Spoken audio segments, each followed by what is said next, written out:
তো তো বন্ধুরা, নতুন একটি ভিডিও নিয়ে হাজির হয়েছি আপনাদের সামনে। আর আজকে হবে মুরগির মাংসের, যেটাকে বলে চিকেন কষা। তার জন্য পরিমাণ মতো নিয়ে নেওয়া হয়েছে আলু, পরিমাণ মতো হচ্ছে পেঁয়াজ, হচ্ছে মুরগির মাংস, হচ্ছে রসুন, এই হচ্ছে আপনার মিক্স, এটি হচ্ছে আসল আদা, জিরা এবং কাঁচামরিচের বাটা মিক্স করা হয়েছে খুব ভালোভাবে। আপনি ওয়েল মিক্স করে নেবেন।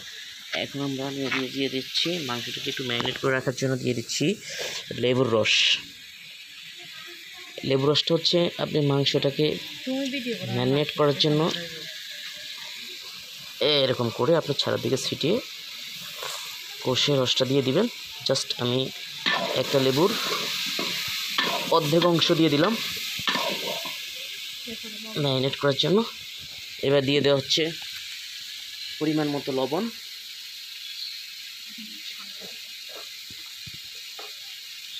তারপরে দিয়ে দেওয়া হচ্ছে যে আদা, জিরা এবং কাঁচামরিচের যে বাটাটা ছিল এটা দিয়ে দেওয়া হচ্ছে। আজকে রান্না হবে দেখুন মাটির চুলায়। মাটির চুলায় আজকে চিকেন কষা হবে।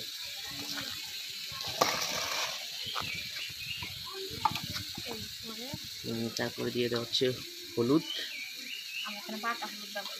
এটা হচ্ছে বাটা হলুদ।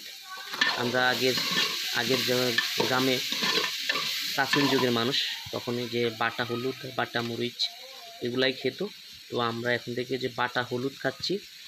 আর শুকনো লঙ্কার গুঁড়ো দিয়ে দাও পরিমাণ মতো, এই যে লঙ্কার গুঁড়ো।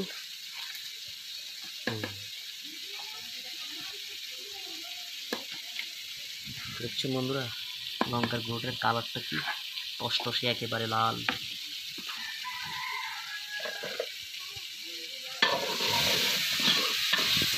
বন্ধুরা দিয়ে দেওয়া হচ্ছে সস, টমেটো সস। টমেটো সসটা দিলে মাংসটার কালারটা খুব সুন্দর আসে, যার জন্য আমরা আসলে হ্যাঁ দিয়ে দাও, তিনোটাই দিয়ে দাও সস, তাহলে কালারটা খুব সুন্দর হবে মাংসের কষাটা, যেটাকে মাংস ভুনা বলে অনেকে। তো বন্ধুরা এখন সবগুলো মশলা দিয়ে দেওয়া হয়েছে। এবার হচ্ছে আপনার খাঁটি সরিষার তেল।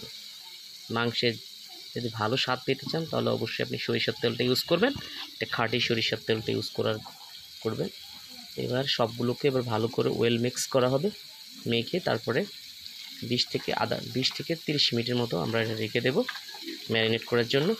তাহলে দেখবেন আপনার মাংসটা খেতে খুব ভালো লাগবে, খুব সফটনেস চলে আসবে মাংসের মধ্যে ম্যারিনেট করে রেখে দিলে। দেখুন ভালো করে আপনি এটাকে মেখে রেখে দিতে হবে, 20 থেকে 30 মিনিট রেখে দিবেন। অনেকে হয়তো সেটার সাথে বাজারে কিছু রাঁধুনি বা অন্যান্য ব্র্যান্ডের গুঁড়ো মশলা, মাংসের মশলা পাওয়া যায়, আমি ওইটা স্কিপ করলাম। ওইটা আপনার চাইলে দিতে পারেন, সমস্যা নেই। তবে আমি এটাও দিয়ে দিচ্ছি পরিমাণ মতো পেঁয়াজ, যেটা আগে থেকে কেটে রাখা হয়েছিল। পেঁয়াজ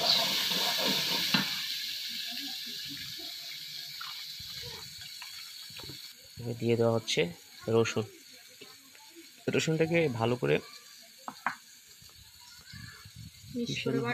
বাটা হয়নি, এটাকে জাস্ট একটু থেতো করে দিলে হয়, তাহলে যেটা জাস্টটা ভালো থাকে, না হলে এটা গলে গিয়ে একটু আস্তে আস্তে থাকলে ভালো লাগে মাংসের সাথে খেতে।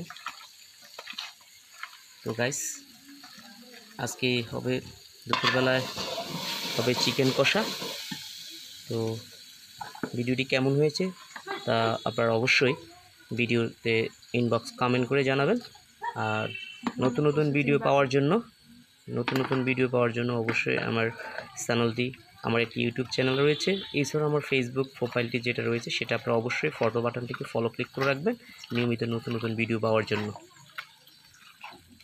তো বন্ধুরা আমরা এখন এই যে ভালো করে এটাকে মেখে ভালো করে আপনি যেই মশলাগুলো দিয়েছিলাম সেই মশলাগুলো করে ভালোভাবে হাত দিয়ে ভালো করে মেখে নেবেন। মেখে নিয়ে জাস্ট মাখা কমপ্লিট।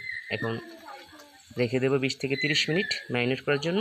তো বন্ধুরা আপনাদেরকে অপেক্ষা করুন 20 থেকে 30 মিনিট, তারপরে আমরা নিয়ে যাব কীভাবে এই যে মাটির চুলো রান্না করা হবে চিকেন বোনা।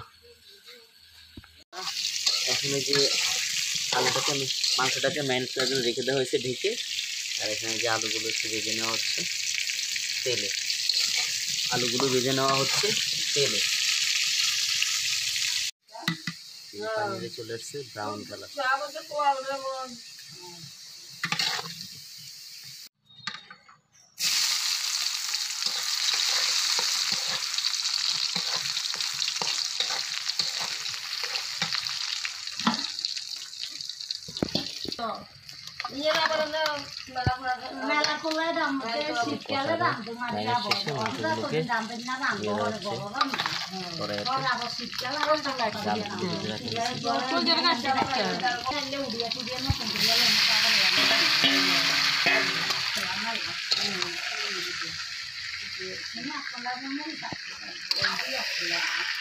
বাড়া বল দিছি মরিচ লাগবে না মেলা দিছি না ওল দিয়ে দিব ওল দিয়ে একটু দেব ইয়া করে কোন লোকা না আর জানি দিব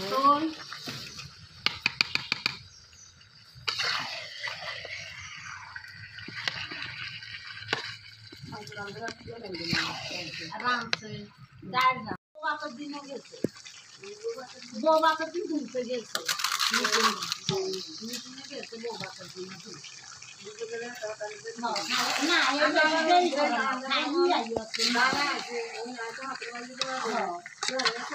বন্ধুরা দেখো তো চিকেন ভুনাটার কালারটা কেমন হয়েছে, ভালো করে কষানো হচ্ছে।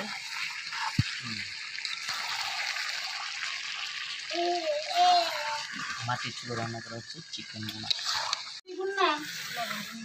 তারপর কষা দেখো বন্ধুরা ফাইনালি কেমন কালার হয়েছে দেখো।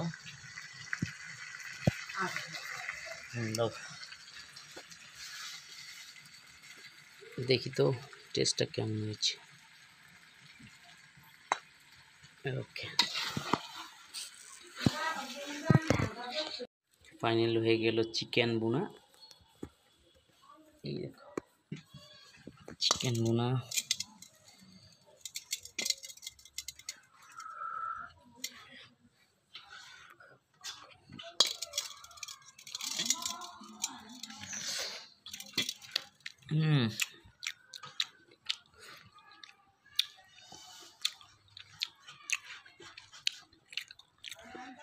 সে হয়েছে। হ্যালো গাছ দেখো এই যে ফাইনাল হয়ে গেল গা চিকেন কষা। এই দেখো ঝোল দেখো কেমন হয়েছে মাংসের কালারটা, অবশ্যই তোমরা কমেন্ট করে জানাবা।